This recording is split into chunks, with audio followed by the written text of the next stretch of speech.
A importância do retorno do Monsalve, um belo gol também, e o que pode passar para o torcedor em relação ao jogo de hoje, já também projetando uma semana importante, porque tem o Botafogo na quarta-feira. Obrigado.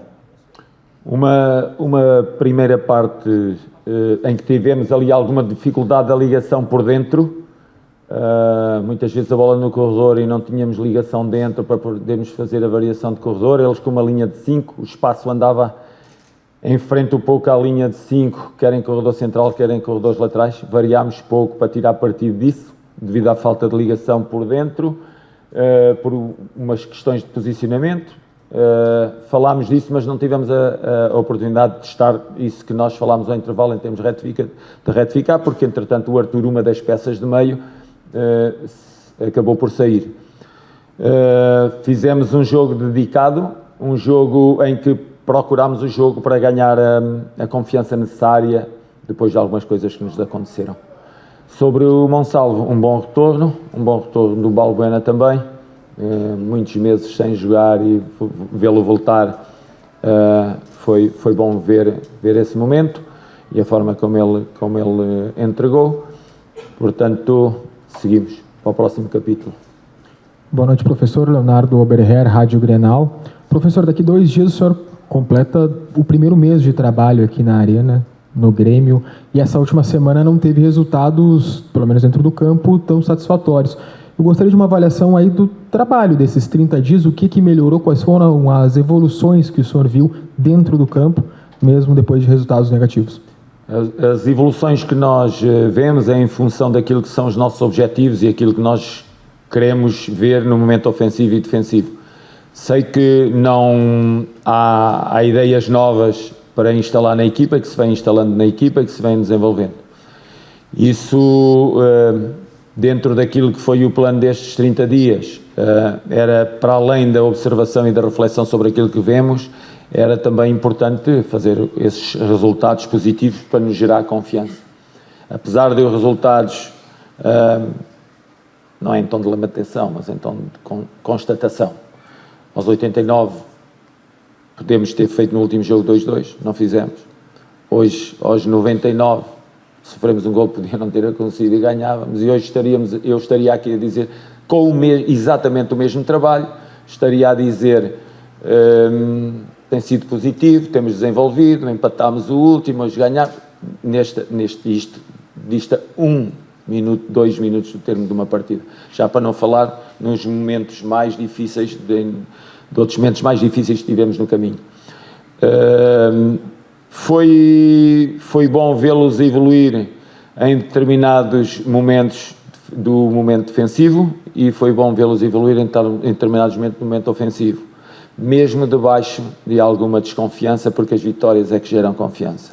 E isso temos que instalar a confiança para melhorarmos. Mas eu gosto da forma honesta e digna como os meus jogadores se entregam ao trabalho. Estão a tentar ao máximo assimilar as ideias que passamos. Muitas delas estão em progressão, outras nem tanto, mas resta-nos continuar a trabalhar. Luiz, aqui, Caliel Dornelles, da Rádio Bandeirantes. Eu queria novamente questionar o senhor sobre a dupla de volantes e para voltar um pouquinho nos últimos jogos. Antes do Clássico Grenal, o senhor respaldou a dupla Thiago e Arthur naquele momento. Com 45 minutos do Clássico Grenal, o senhor fez uma mudança, colocando o Dodi, né, com o Arthur. No jogo seguinte, também o Dodi com o Arthur e hoje uma nova dupla com o Noriega sendo testado nesta função. Depois de todos estes testes, e até dentro daquilo que o senhor já falou sobre, naquele momento, o Arthur e o Thiago, hoje o senhor já tem uma convicção de qual é a melhor dupla, qual a melhor metodologia de jogo para abertura de meio campo dentro deste setor? Sim, tenho. A pré-temporada, embora tenhamos jogado jogos oficiais, serve para isso mesmo, para nós percebermos aquilo que os jogos e o impacto que os jogos têm nos nossos jogadores. Há uma avaliação permanente, eu disse, ainda agora acabei de responder a isso, que os jogos, foi assim que eu respondi, deste mês de trabalho, serviu para nós vermos e refletirmos sobre aquilo que vemos. E hoje, sim, tenho uma ideia sobre aquilo que deve ser o meio campo do Grêmio. Professor, boa noite. Paulo Nunes, Rádio Guaíba. O senhor falou dessa abertura do meio campo e que tens a ideia.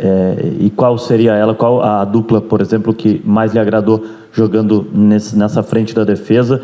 E o que seria hoje, nesse ponto da temporada, seria o meio campo ideal para você no time do Grêmio? Obrigado.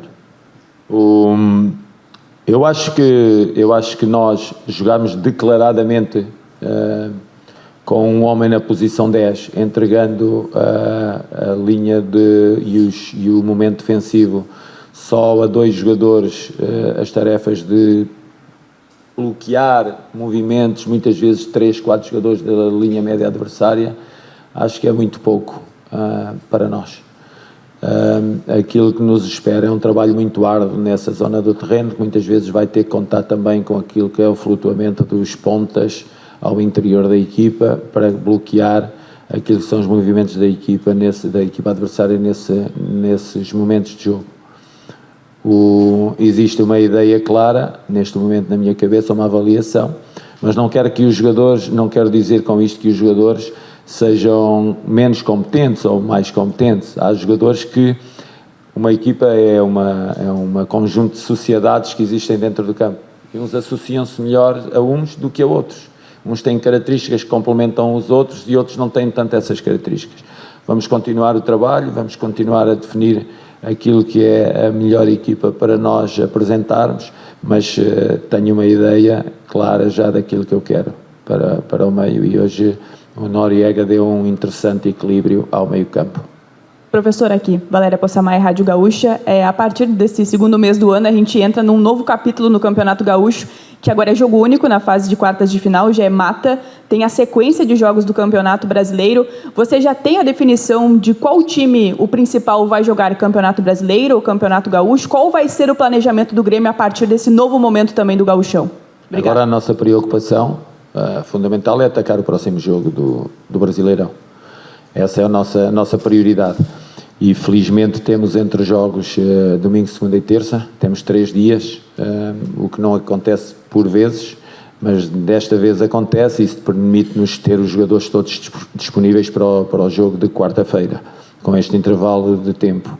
A prioridade será sempre ganhar o próximo jogo e é isso que nós vamos fazer. Aqui Luiz Castro. Boa noite, Daniel, do canal do Farid Germano. Luiz Castro, hoje o Monsalve e o William fizeram a camisa 10 ali, de armador, e o TT acabou não jogando. Eu gostaria de te perguntar se há a possibilidade, o senhor até já falou sobre isso, mas gostaria de reforçar um pouco se há a possibilidade de um dia, talvez numa impossibilidade ou não, do TT ser esse camisa 10 com talvez o Pavon pela direita ou outro extrema que consiga ajudar mais o lateral direito, alguma estratégia. Há essa possibilidade do TT jogar um pouquinho mais também perto do gol, se o senhor vê isso possível? Obrigado. Vejo isso possível quando o TT parte de fora para dentro.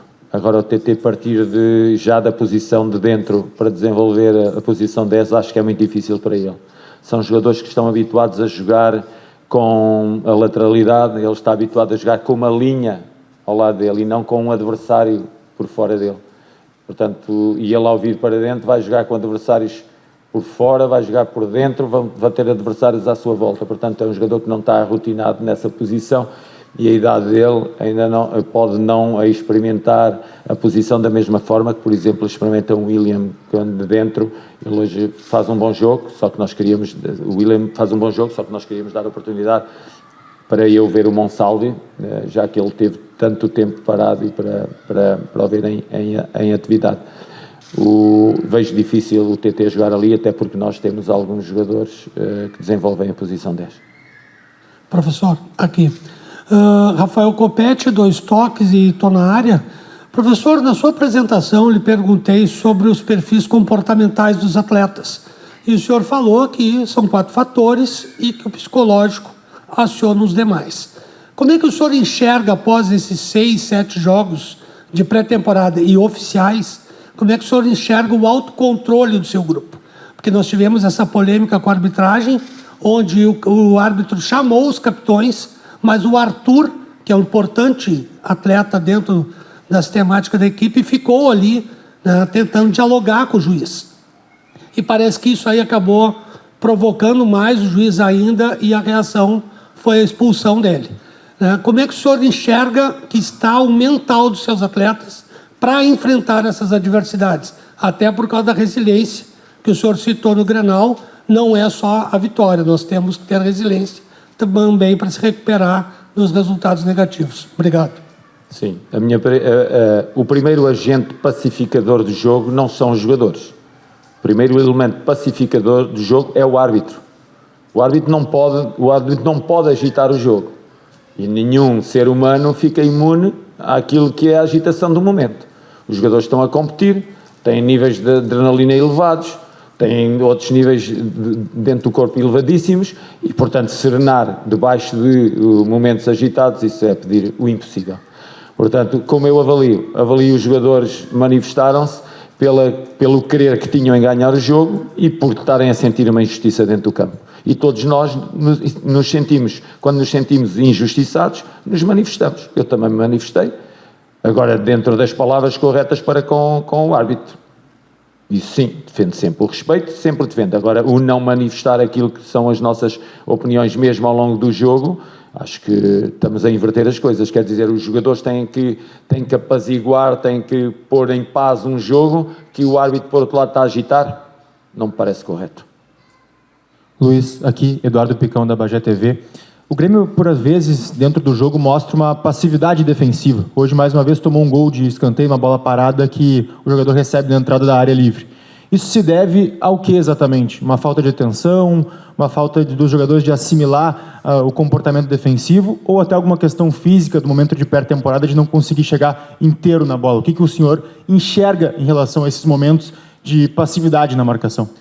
Físico eu ponho de lado porque os jogadores em questão estavam menos de 45 minutos em campo. Portanto, do lado físico está. São questões para já, mérito ao adversário que conseguiu tirar o jogador da frente, o nosso jogador da frente e fazer o golo, nessa questão em concreto que está a falar. E depois, temos que reduzir espaços, sim. Mas isso já é a capacidade de cada um, não é a equipa. Nós temos lances de equipa e depois temos lances mais individuais. E um contra um será sempre uma observação individual que fazemos quando estamos em posse ou quando fazemos no nosso momento defensivo individualmente também, quando não temos a bola. São questões individuais, claramente. Luiz, Felipe Kunrat, da Rádio Mortal. O ponto de debate principal dos últimos dias em relação ao time do Grêmio tem sido a formatação no meio de campo, né? Parece que há uma certeza de que o Arthur é titular e os companheiros do Arthur, eles têm rodado bastante, né? Já foi o Cristaldo como meia, o William, hoje o Monsalve foi observado, o Thiago jogou como volante, o Dodi, o Noriega, o Edenilson também jogou como meia. Como é que tu viu a atuação específica dos dois jogadores que tiveram a primeira oportunidade hoje, o Monsalve e o Noriega, e como é que eles se adaptam ao Grêmio que o senhor quer formar? E, se possível, um adendo em relação à arbitragem. Hoje foi complicado, né? Muitas faltas, cartões desproporcionais. Como é que o Grêmio pretende trabalhar isso para a fase decisiva do Campeonato Gaúcho? Quando saiu o William, como eu já disse, que jogou bem, foi para eu observar um meio-campo constituído por Noriega, Arthur e o Monsalve. O Arthur, o Noriega, um jogador mais 5, o Arthur um jogador mais 8/5 e o Monsalve um jogador mais 8/10. Portanto, não tive a oportunidade de o fazer, não tivemos a oportunidade de sentir, mas poderemos senti-lo no futuro. Quanto à arbitragem, eu acho que falar sobre a arbitragem não é muito aquilo que eu gosto de fazer ao longo dos anos. Poucas vezes me referi à arbitragem. Agora, houve situações. Acho que o ser humano a condição é de erro e de fragilidade. Portanto, se o árbitro falhou como falhou, é porque foi um dia menos bom dele. Professor, boa noite. Olá, boa noite. Darcy Filho, do canal Darcy Filho Sem Off. Gostaria de perguntar ao senhor quantas jogadas treinadas o o senhor pretende chegar com a sua equipe até o final dessa competição? Se tem um prazo definido para isso ou não? E uma segunda pergunta, me permita. Qual foi o seu jogador mais importante no banco de reservas hoje? Peço desculpa de não ter entendido a primeira parte da questão. Normalmente uma equipe tem jogadas treinadas, né? Está a falar princípios de jogo. Exatamente. Princípio de jogo, jogada treinada, preparadas, como exemplo, o gol que o Grêmio sofreu contra o Fluminense. Sim.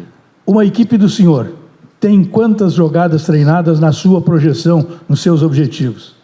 Temos princípios ofensivos e princípios defensivos. Os princípios ofensivos é se um ala está por fora, o lateral entra-lhe por dentro. Se estamos a construir por fora com lateral e ala, tem que ter médio por dentro a formar triângulo para depois rodar pelos outros médios para nos podermos projetar. Se a bola entra num desses médios, profundidade dos 3 homens da frente para a bola entrar. Se esses 3 homens libertam linha e espaço ao afundarem a linha, aparece o ala do lado contrário, ou o médio do lado contrário, a projetar. Se projetar o lateral, aparece o outro lateral a fazer como terceiro homem na rotação da linha. Se há uma aproximação do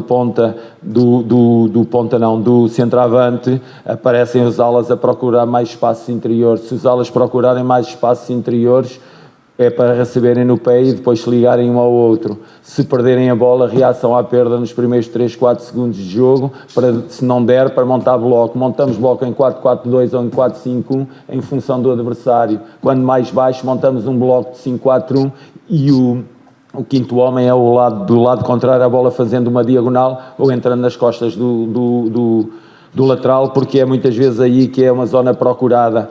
Se a bola está no ar e tem um pontapé longo, quando nos fogem da pressão, nós temos que montar para a primeira e para a segunda bola. Recalhando segunda bola, projetamos a equipa na profundidade para haver um contra-ataque.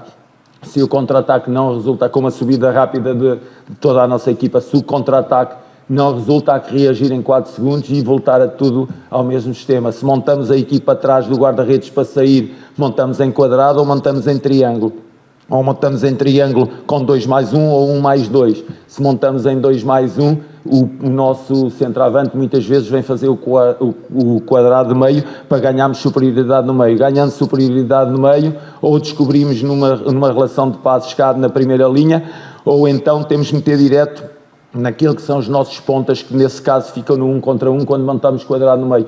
Um conjunto de coisas que eu lhe posso estar aqui a dizer infinitamente, que são os princípios ofensivos e defensivos de uma equipa que trabalhamos. Agora, trabalhar isto em 30 dias, muito difícil, claro que é muito difícil, eu sei, mas eu não posso chegar aqui e desculpar com tudo isto. Eu só lhe posso dizer, em traços gerais, aquilo que nós fazemos no nosso trabalho diário e quais são os nossos princípios ofensivos e defensivos, e de transições e de esquemas táticos. É isto que eu lhe posso dizer. Sobre aquilo que foi o maior reforço. Olha, um grande reforço é a torcida que tivemos, que nos apoiou ao longo de todo o jogo. Esse é um grande reforço e quero agradecer a toda a torcida. Os outros que entraram fizeram o dever deles, foi entregarem-se por completo ao jogo. Obrigado, professor. Obrigado, pessoal.